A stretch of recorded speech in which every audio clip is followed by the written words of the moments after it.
But in order to do this, we need to relax a lot of regulations because there's so many stupid rules. Let me tell you about one, and then you better stop me because I could talk all day. I can't. I could talk about this forever. It's so good.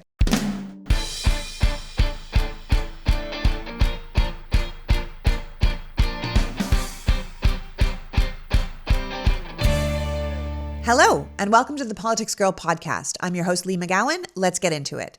Today's pod is part of the series leading up to the midterm elections called Candidate Conversations, where we chat with candidates from across the country whose races are deeply important and need our attention.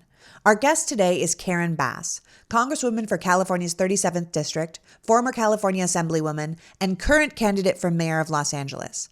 A former community organizer, Karen was the founder of Community Coalition, a community-based social justice organization created to address substance abuse, poverty, and crime in South LA, which 30 years later is now considered one of the most impactful and respected nonprofit organizations in the city. Prior to being in Congress, Chairwoman Bass served the California State Assembly, where in 2008 she made history by becoming the first African-American woman in U.S. history to serve as Speaker of any state legislature. It was during that time that we also had the biggest economic crisis since the Great Depression.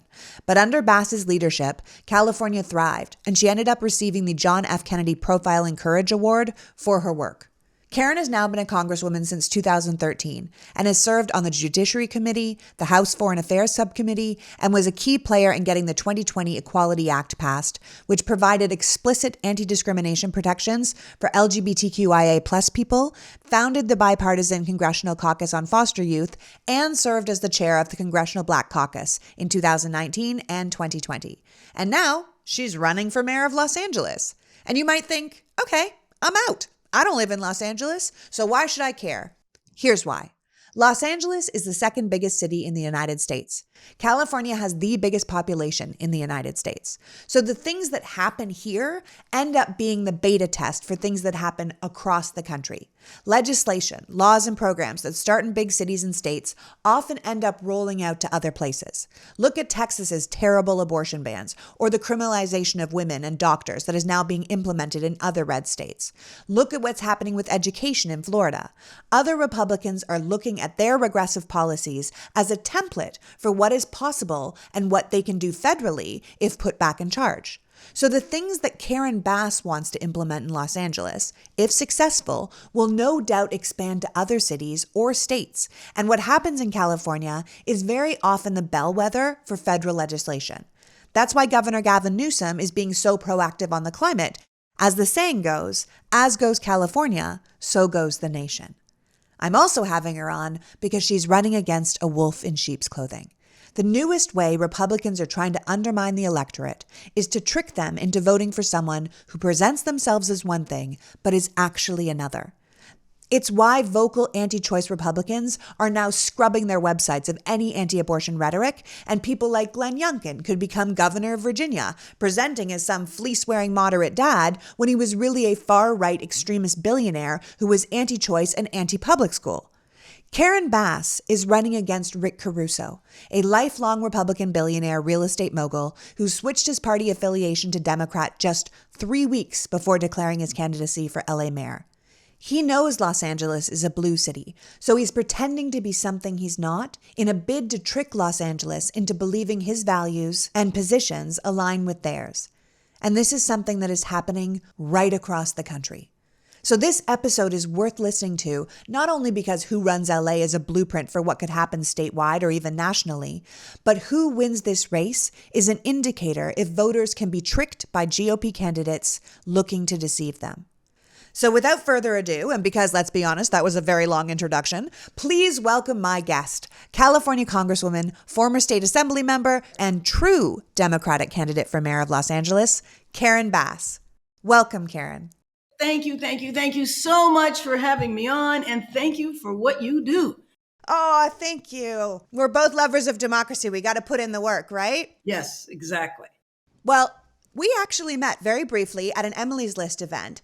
And at the time, I was very impressed with your poise and your call to leadership. You had such a clear vision of what you believed the job of a public servant was. And Mhm. you spoke about how weird it is to kind of run for office because you always have to be talking about yourself, right? Which Yes. doesn't come naturally to you. And you said, I can only be comfortable going to the I if I know it's in service of the we. And I loved that. Can you talk to me a little bit about that? Absolutely. And thank you for remembering that. Yeah, Yes. it struck me. When I was first running, I had a really hard time with it. And I had a couple of experienced elected officials sit me down and say, you have to talk about yourself. But I was so unaccustomed to that because Yeah. to me, it is always about the issues, it's always about the community, and it's never about myself. And so it took me a while, but what allowed me to make the adjustment was when I realized that I could talk about myself and the issues at the same time. I could fuse it. Then I felt comfortable. Yeah, no, it does make a difference. I find the same thing. I have no problem promoting Politics Girl, the concept, because I know Right. it's a bigger idea, but just talking about myself feels deeply uncomfortable. I'm like, no, thanks. Let's not do that. At the same event, you also told this great story about women in politics constantly being underestimated. And you said, I like being underestimated because then they don't see me coming. And it got this big laugh, which of course it should have because you delivered it perfectly. But talk to me a bit about that because we are clearly at a time where women are being sidelined and we're being marginalized and we're being disrespected by our society as a whole. Our rights are being stripped away from us all around the country. So, what do you have to say to women as a leader in this time at this point in America? Well, it's just so important for us to step up and participate and get our voices heard because one of the problems is that we elect people and then we don't hold them accountable and then we wind up in the mess that we're in.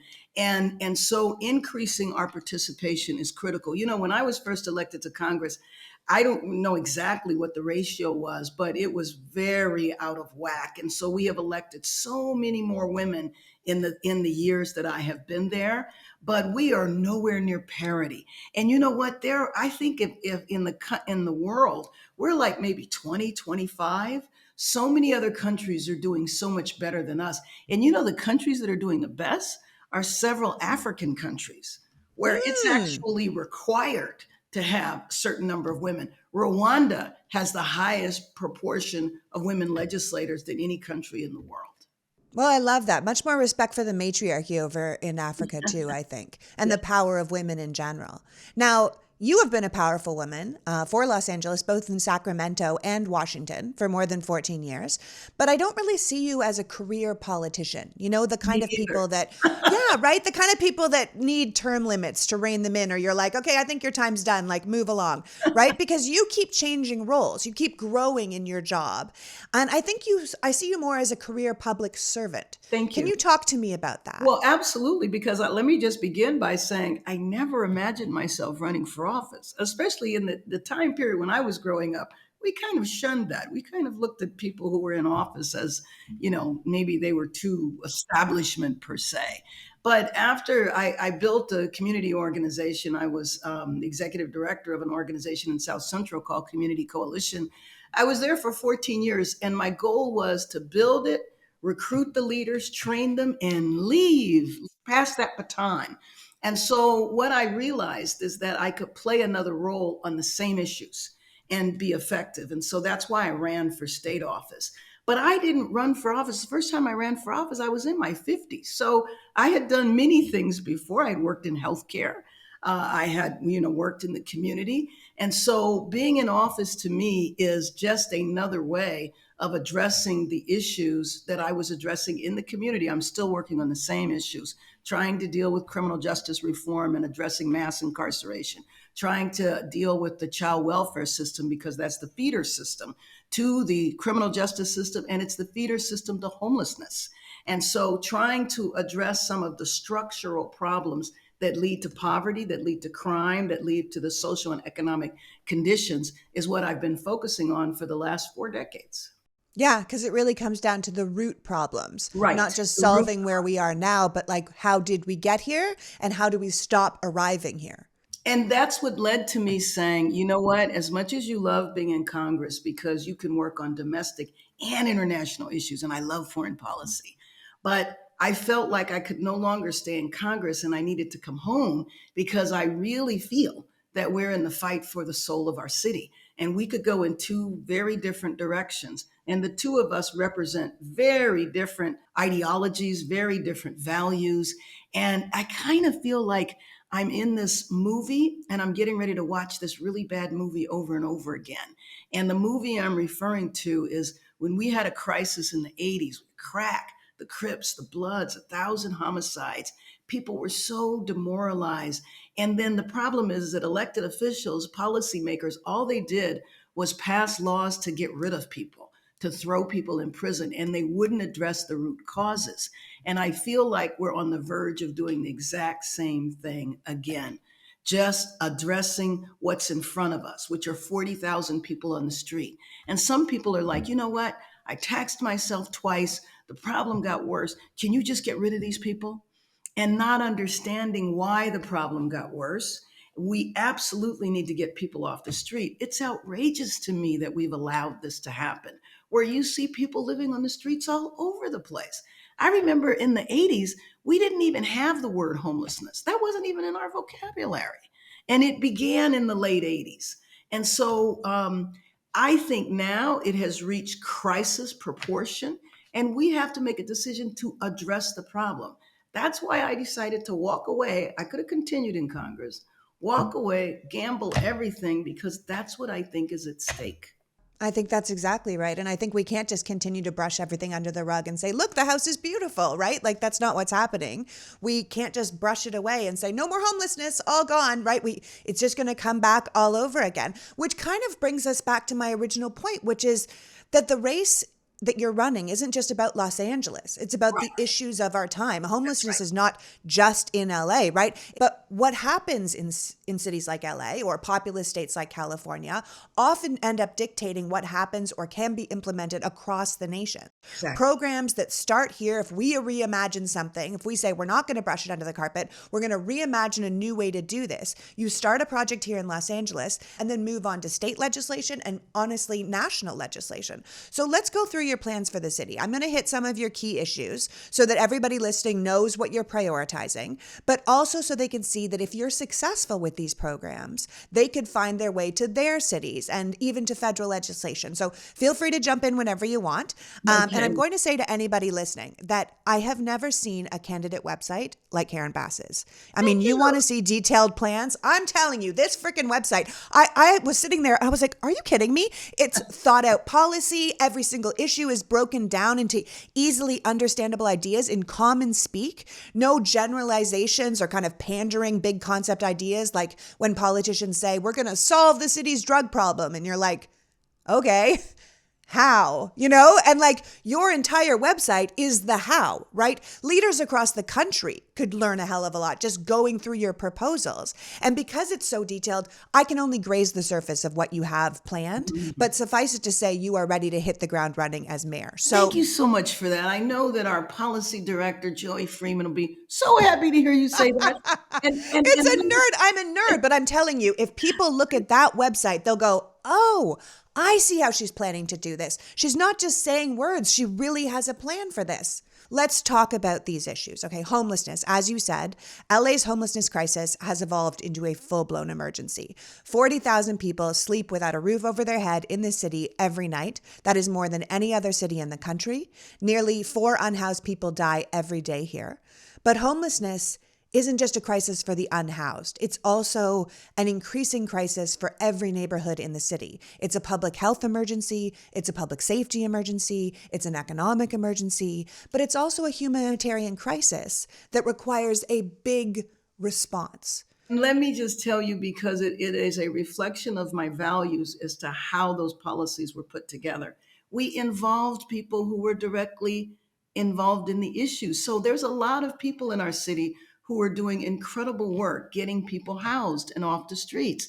The problem is that they don't have the resources to do it to the gargantuan scale that is needed. So we bring people to the table. If we're talking about transportation, we bring people to the table. to help us put those policy papers together. They're not done in an ivory tower. And so in homelessness, we have to get people off the streets immediately on day one.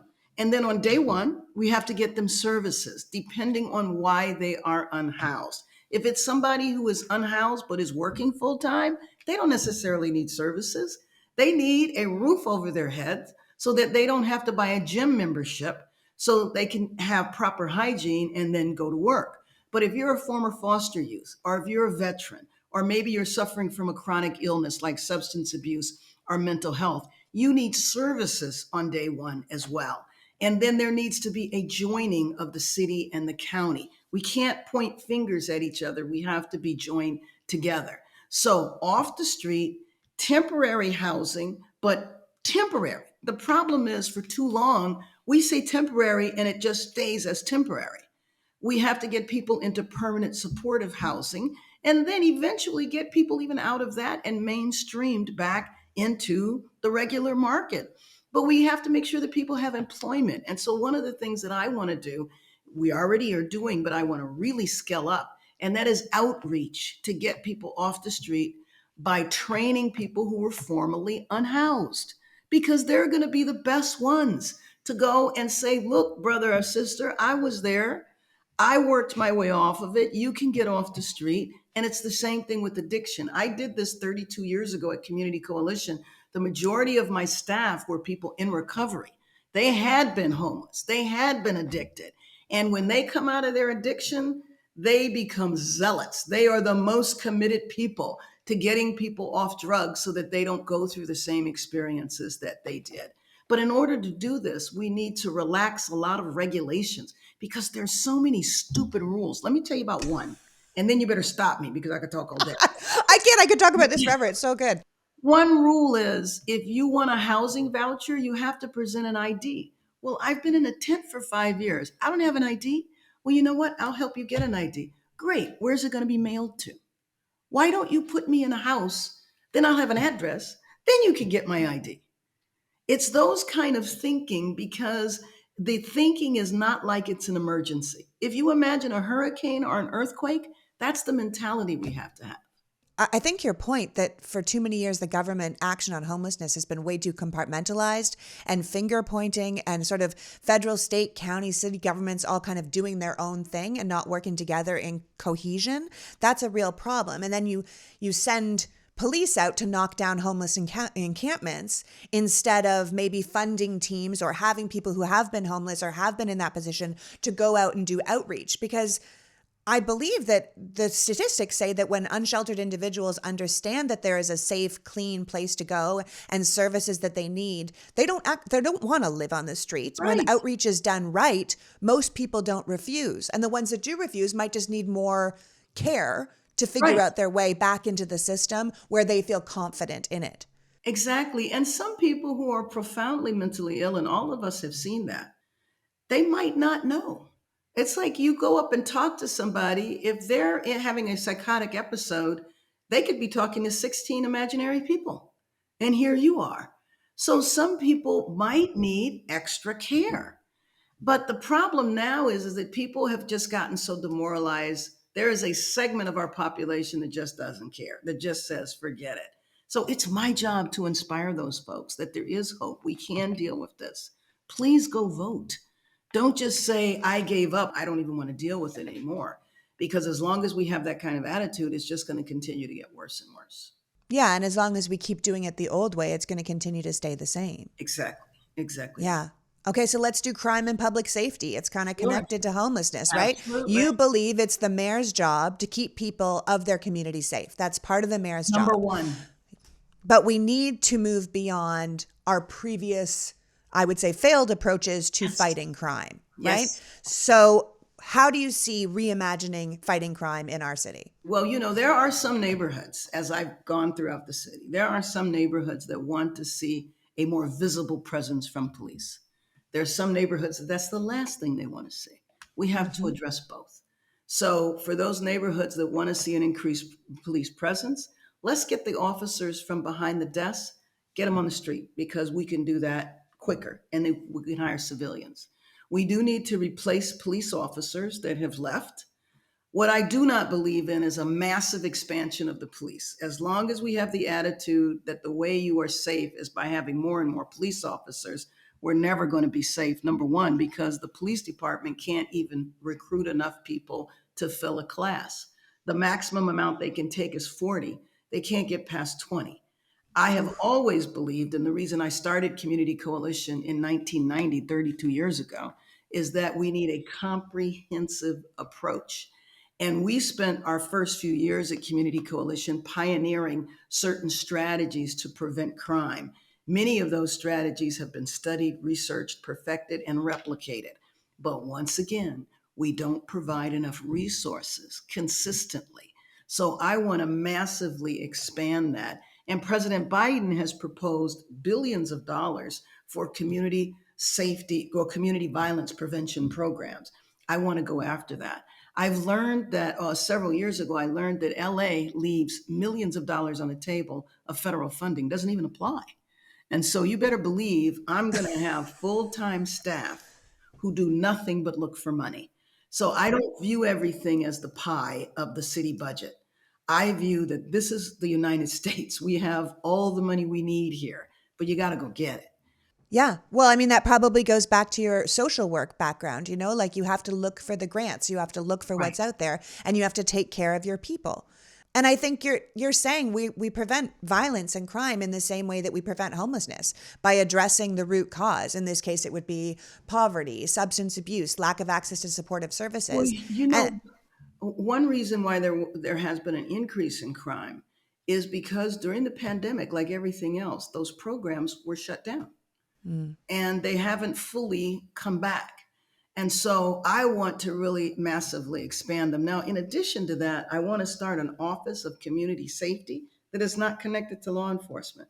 Because frankly, what we have done as a society is we have divested from a lot of basic programs, health, after school programs, social programs. And then when all these problems occur, we expect the police to solve all these problems. I don't think you go into the academy to deal with mental illness. You go into the academy to fight crime. But what right. society does is strips programs, and then when problems develop, we dump them all on the police. I don't. It's certainly not fair to neighborhoods, and it's also not fair to the police. So I want to have an office of community safety that focuses on non-law enforcement community strategies for safety. Well, you've made a big commitment to police reform. I mean, obviously, Yes. Los Angeles has a complicated relationship with policing. There's a lot of people who don't trust the police, and that's not just our marginalized communities. That's the majority of communities right now watching what's happening. And obviously, something needs to change in that. Now, you and your opponent both plan to put officers on the street, more officers on the street, but you have way different ways of going about it. Right. What is your plan for the police? Because you're talking about having different systems and Well, I did. I appreciate you mentioning this. I did lead the effort in Congress on police reform with the George Floyd yes, Justice and Policing Act. you did. We passed it twice out of the House, couldn't get the Senate to budge. So Senator Cory Booker and I went to the White House and said, would you please take our bill and do as much of it as you can as the president? And so the president did do that, and he signed an executive order based on our bill.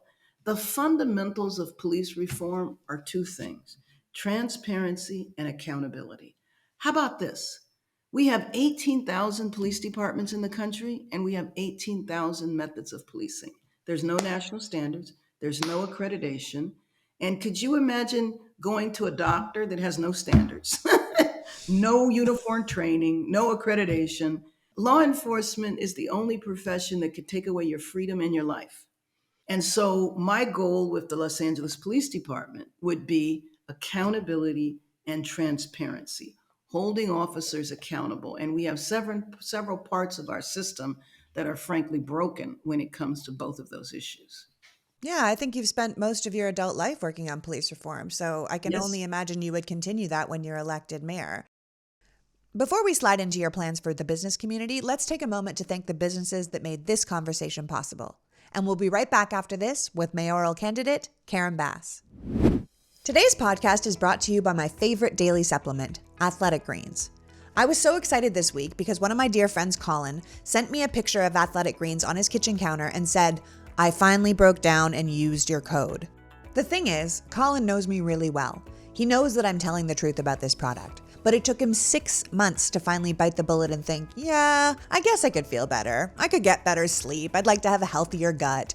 He'd be the first one to admit that, like most people in the world, we all think we're doing just fine. We don't need any help. We don't need any supplements. We don't need to change how we eat. It's good. It's good. But if we're honest with ourselves, adding a small micro habit to give your body high quality ingredients to make yourself feel better every day is actually one of the smartest things you could be doing. It's not about being weak. It's about being strong and choosing to be stronger.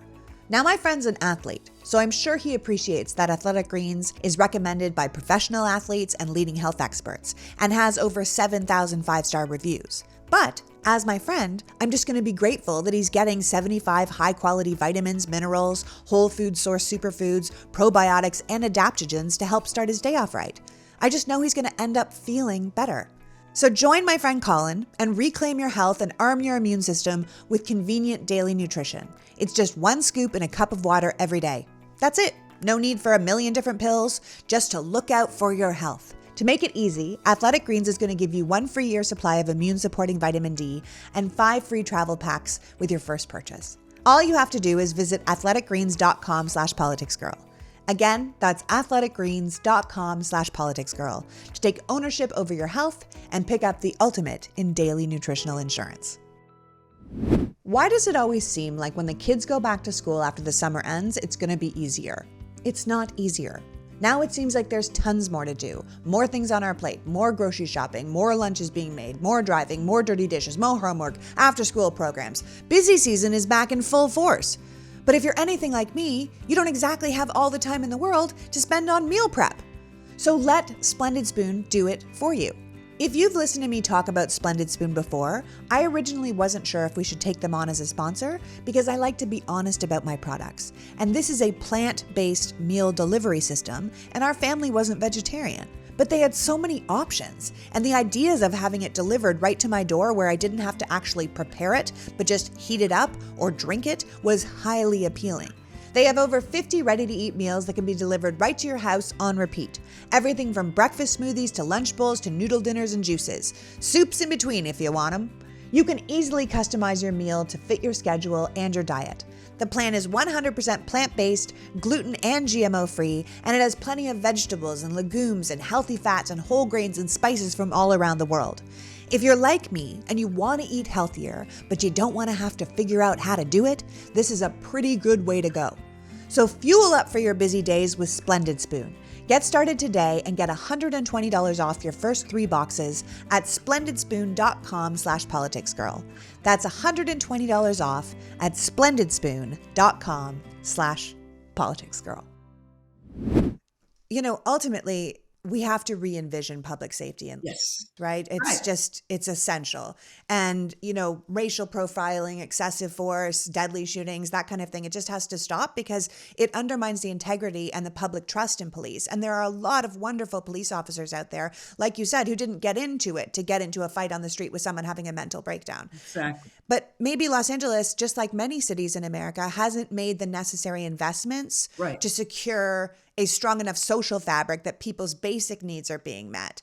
So I think we could kind of agree right across America that seems to be the thing, that we need more investment in our communities, that we need to reduce our reliance on police officers and address the societal issues like mental illness, addiction, homelessness, poverty as individual rather than some blanket problems we can just throw police at. And as you said, we can't just arrest our way out of problems, right? But if people can put food on their tables and send their kids to good schools and pay their rent, they're far less likely to commit crime. And once we're talking about crime, we've already lost. We're already in the wrong place, right? Music to my ears. Let me just tell you that legislation that I'm working on right now in my remaining months in the House is to help people who have been incarcerated. Because when we went through our period of mass incarceration that we're not fully out of right now, but at least people are beginning to have second thoughts. We politicians did this, and I can talk about politicians because I am one. Every politician wanted to say, I'm tough on crime. I want to have a bill so that when I send my mail to get reelected, I could say, I did this. So people pass so many laws to punish folks that they not only pass laws to keep them in jail and to spread a net so wide that a lot of people got captured, then they pass laws to continue punishing them when they get out. And you wonder why somebody goes back into crime if you don't allow them to get a driver's license, if you don't allow them to work, if you don't allow them to rent housing. Then, when we started downsizing our prison population, there's a percentage of people in those tents that we put there because of policies that punish them for the rest of their life. So, first of all, we need to reverse some of those policies, and I'm happy to mention a couple. And we need to provide now, we have to create a whole new layer of social support to help people get reintegrated because of the damage that we did. People don't realize when you incarcerate somebody, you're not just incarcerating that individual, you're impacting that entire family. And 50% of children who have a parent incarcerated become incarcerated themselves. So if you want to stop it, you have to stop just locking everybody up. And you know what happens in poor communities? People can't afford legal defense, and so they just plea, and they wind up going to prison, and that whole cycle. And then, of course, the people who are incarcerated are concentrated in certain zip codes, and you're creating actually some of the get tough on crime problem policies contribute to crime. And I think ultimately, even people that are like, I don't know a lot of people who are incarcerated, or I don't know people that, are in these positions.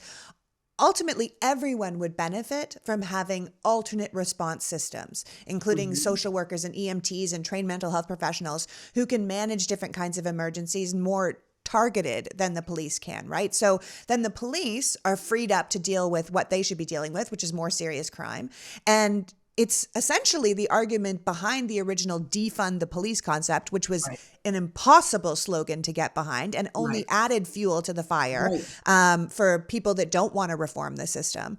But what we want is for the police to have the support they need to do the job they were hired to do, Yes. including what you mentioned before, which I think is a brilliant idea, and I want to highlight it for people, is hiring civilians to do Mhm. police desk work so the Right. police can get out from behind the desk and actually be out in the communities. And that makes a lot of sense to me because not only does it make jobs for civilians, it frees up the police to do the jobs that they would want to do. And then we expand access to correctly trained people that would be dispatched dependent on the issue. Because I know that personally, there's a man that lives near us and he definitely does not need me to call 911 when he's having an episode. But I wish there was like, a 711 and then they would send out Yeah. mental health experts. And that way I'm not going to accidentally get him killed, but also Yes. he gets the help he needs. Yes. And you know what? Thank you for mentioning that because I was looking at officer involved deaths after George Floyd. I was looking at about 100 of them. And I would say 30 to 40% were mental health related. I mean, just the act of an officer coming in with the uniform and a gun to somebody who is in the middle of a psychotic episode triggers that person. And it puts the officer in a horrible position. They're not trained for that.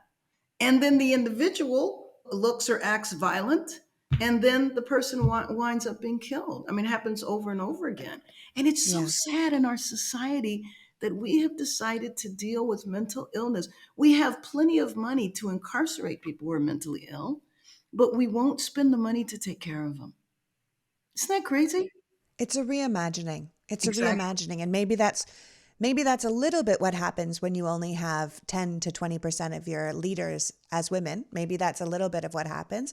You have to reimagine it. We have to think about it differently. We have to close the fridge with our foot and make dinner at the same time. We can do more than one thing.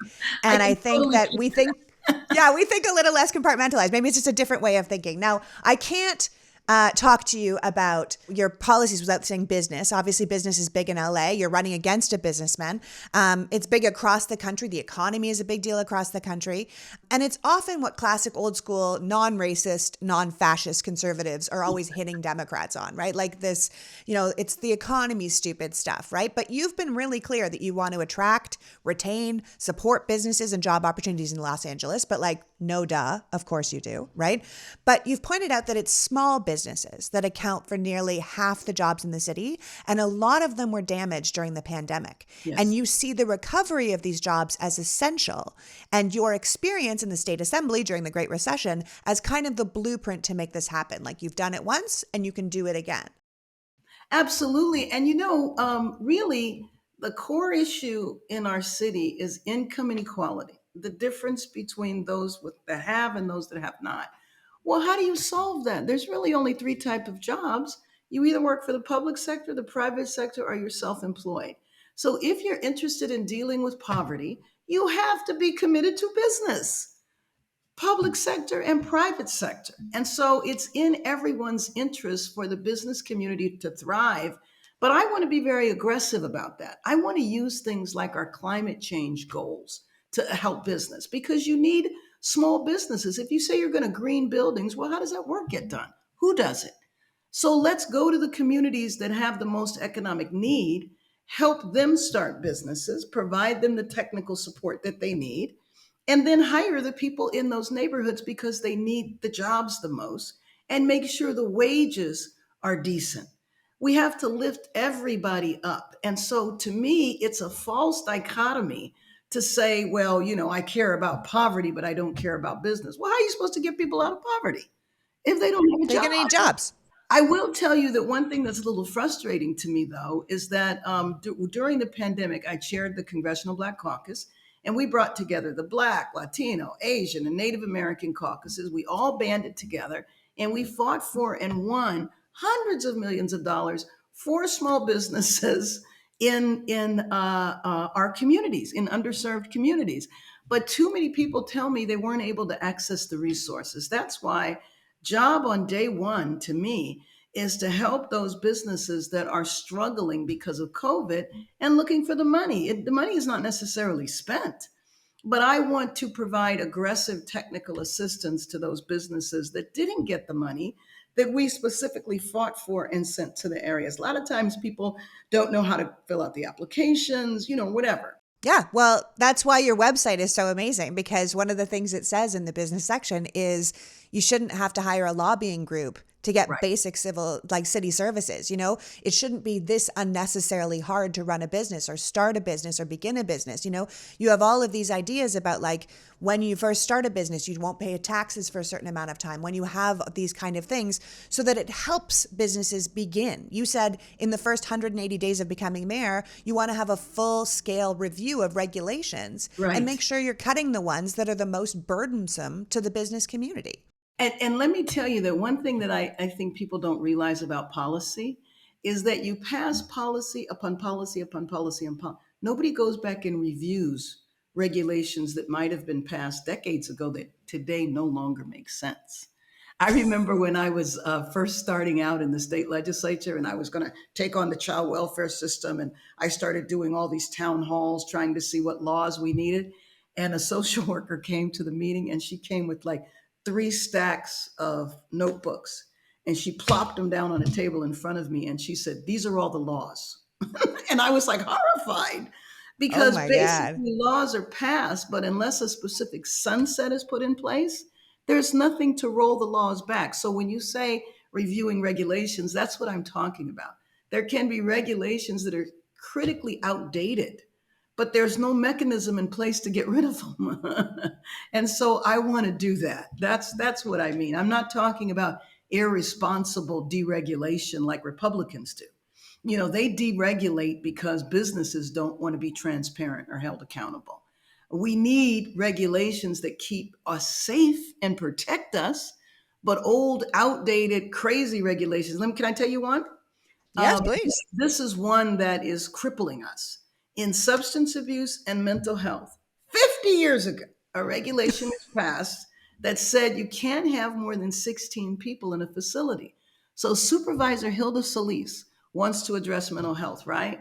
So on the campus of Old County General, she had to build three separate buildings to help mental health, folks with mental illness. Three separate buildings. Now, the reason why that regulation was passed 50 years ago was because we were trying to get rid of the institutions, right? Well, we got rid of the institutions except for the jails. We got rid of the institutions and people wound up on the street. So that's kind of crazy. Yeah, and, that's incredibly and crazy. now that we have an open air asylum, we need to rethink some of these things. Yes, absolutely. I mean, the amount of government regulations that everyone knows are there. If you've ever tried to get anything done, you think, why? Why is it like this? And I love the idea that we could have leadership being like, yeah, why is it like this? Maybe we should rethink this. So let's pivot. We got to talk about your opponent, Rick Caruso, Right. right? Who I mentioned in the introduction is a registered Democrat now, but only switched his party affiliation 3 weeks before registering to run for mayor. Now, Fox News recently did a segment where an anchor was weighing in on the Los Angeles mayoral race, and she said, Rick Caruso is the GOP candidate in LA, And he is. and I was like, oh my gosh, talk about a slip up, right? And then everyone else on social media was underneath saying, I thought he was a Democrat. Isn't he running as a Democrat? And then somebody else said, yeah, he's running as a Democrat, but he's a Republican. Clearly, even Fox News knows he's a Republican, right? So you spoke to this recently in your recent debate. And I thought you were very polite because he was saying the Democratic Party wasn't accepting him. And you said, you know what? He's right. His feelings are completely valid.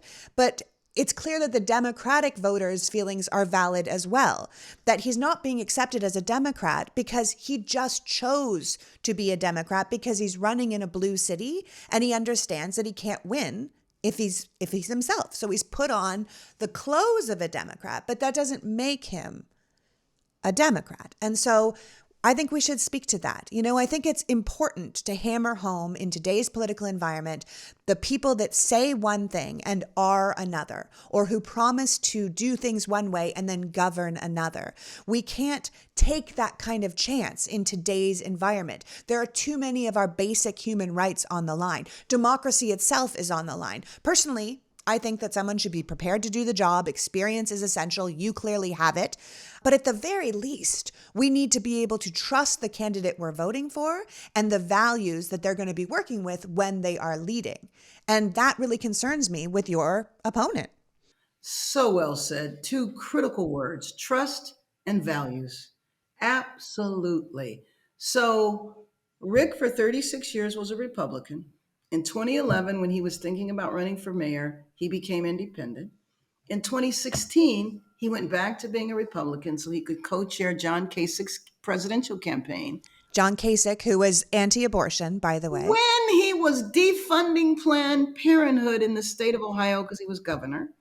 In 2018, took an appointment from Trump as some kind of economic advisor. 2019, re-registers as an independent. And then, as you so aptly said, in 3 weeks before declaring he was going to run for mayor, he became a Democrat. You call yourself a proud Democrat when you just discovered the party. And when somebody asked you about it in a town hall meeting, you said, yeah, I'm a Democrat, but really I like the Democratic Party of 10 years ago. Well, okay. The party was less diverse then. The party is diverse, more diverse now in every way, in terms of ethnic makeup, but also politically. We have a lot of different sides, which I think just, describes the Democratic Party. It's a big tent. And so I don't believe that that is a genuine thing to do. And I think that his core values are Republican. I don't think he's a MAGA Republican, but it's important to be honest for people to trust you and for people to understand who your values are. And you can't do that if you're all over the map. Absolutely. I mean, I think that you don't get invited to a Republican primary debate and sit in the front row and get up on stage and shake Ted Cruz and Donald Trump's hand if you're not a Republican, a MAGA Republican or not. I'm sorry, you're not. And when we're talking about basic human rights, I mean, I understand that it's not the mayor's job to decide if we have the right to our own reproductive freedom. But the mayor of Los Angeles should certainly be representing the women of Los Angeles and the people that can get pregnant in Los Angeles. And if the candidate who's claiming to be pro-choice now really isn't, that's a real deceit. I mean, the man makes a beautiful mall, but that doesn't mean he can buy his way to mayor. And I think that that's a very important thing. And also, you can't say you've been pro-life all your life when you've been on record saying, I oppose abortion in most cases, but my wife and my daughter, and what I would never tell them what to do. That's kind of a common Republican thing, that they will protect their their wives and daughters, they just won't protect the majority of us. Yeah. We had Alexis McGill Johnson on the show from Planned Parenthood a couple weeks ago, and we were talking about different ways to phrase things. And we were saying, stop explaining human rights through the women in your life. Stop Yes, saying like, well, my daughter and my wife deserve this, but I wouldn't see it for the rest of the population. But I understand rape because my sister, you know what I mean? Like, forget that. exactly. We are people that deserve rights, whether you know us or not. Exactly. Exactly. And the truth of the matter is that women who are affluent will get the care they need. This is primarily targeting lower income women. And I think that's the part that is really disingenuous. So you have to tell people who you are. You can't just spend, which is what he did. He's now up to $60 million. He spent 40 million in the primary. He Well, we spent need to be very clear. He is $60 million of his own money. This right. isn't $60 million that was donated with small grassroots donations like you have. This is $60 million No, he had to throw around to essentially buy an election. And that can happen if you can put boots on the ground and people knocking on doors and you're paying them $20 an hour to say that they should vote for you. If you are putting out attack ads, if you are putting out constant advertising, constant flyers, you can buy your way into politics, unfortunately, in America. And it's one of the things we need to address at the federal level, at the state level, this ability to buy elections. And we just can't have the richest able to buy our government. We can't work like that. We have to be picking our leaders, not allowing people to buy their way into ruling. absolutely. And just think about how many unhoused people could have housing with $60 million. It is really shameful. But I'll tell you though, the people of Los Angeles did not buy it in the primary. And I'm hoping they won't buy it in the general. He spent $40 million. I spent four, and I beat him by 7 points. And I think you can pay for walkers, but if they really don't believe in what they're walking about, now we're doing a kickoff very soon, and there'll be hundreds of people there that I don't even know because they believe and they're inspired by something, not because I paid them to come. And I think that it's a structural problem because I have all sorts of rules and talk about rules and regulations. The rules and regulations that if you contribute $1 to me, they're so onerous. All he has to do is write a check. And it's one of those flaws in our democracy. Yeah. Yeah. And you want to spend more time actually governing, Ah, leading, doing the yes. work. Yes, being with the people, being with the people. It's been so much fun since June because now I've built the campaign that I was wishing for, which is a campaign that brings everybody together, all the parts of the city, all the different ethnic groups. We even have a youth for Bass, which are high school students up to college students, some that are too young to vote, but they can certainly get on the phone. And they had their first event a couple of weeks ago, and there were about 100 teenagers there. So they're all, fired up, and we hope to bring some, major young political leaders to speak to them and hold rallies. And it's an opportunity. I mean, I first got involved when I was 14, and I've never stopped since then. And that's the beauty of a campaign. A campaign can be kind of like your entry into politics. And to me, politics is not just about elected office. It's community organizations, it's community issues, it's everything. Elected office is just one area. And the other areas, frankly, I find to be far more joyful. Yeah, absolutely. I always say that politics is the steering wheel for the direction we want the country to go. Oh, that's And so beautiful. I'm you stealing. want as many people in that car as possible being like, let's do Yes, it, singing along to the yes. song. Love it. Yeah, well, I think we come back to the idea that at the end of the day, you are a Democrat, and Yes. the Democratic umbrella has become so big, so diverse, so many people. There's so many different points of view. I always say we have a working parliamentary system underneath the Democratic umbrella at this point because, from Joe Manchin all the way down to AOC, everything in between. And it's all people that believe in democracy and believe that government can help people, that believe government can be a force for good in the world. And then there's the other side. And I think if Rick Caruso wants to join our umbrella, God bless him, but he's going to need a couple more years to prove he's a Democrat before we let him run a Democratic city. So I want to thank you so much for joining me today, Karen. Ultimately, the race you're running isn't just about LA. It's about the bigger issues of our time and making sure we hire people that share our values and have the experience to make real change. Mayor of LA is not a figurehead position. It is the leader in the nation and a beta test for far bigger initiatives. So not only do I want people fired up to vote for you, to come out for you, to send money for you, to knock on doors for you, to get you elected, I want to make sure they're thinking about what kind of country they want to be living in and voting for leadership at all levels who will steer us in that direction. Thank you, thank you, thank you. This was just a delightful experience. I I'm really so enjoyed glad. it. I'm so glad. Well, I wish you great luck, and you've got a lot of hands to shake, a lot of things to do, I'm sure. But we are so proud of you running, taking your step away from Congress to run for the city that you love. Thank you very much. We'll talk again soon. So that was Congresswoman Karen Bass running for mayor of Los Angeles. She has the experience, the passion, and the plans to run LA differently, and quite frankly, better than it's ever been done before. But this isn't just about LA. It's about the broader issues our country is facing and making sure we put people in leadership positions who are who they say they are, who will care about their communities and focus on making positive change for the people who live in them. Karen Bass's entire history is of someone who has run towards problems rather than away from them, someone who's looked to solve issues rather than brush them under the rug.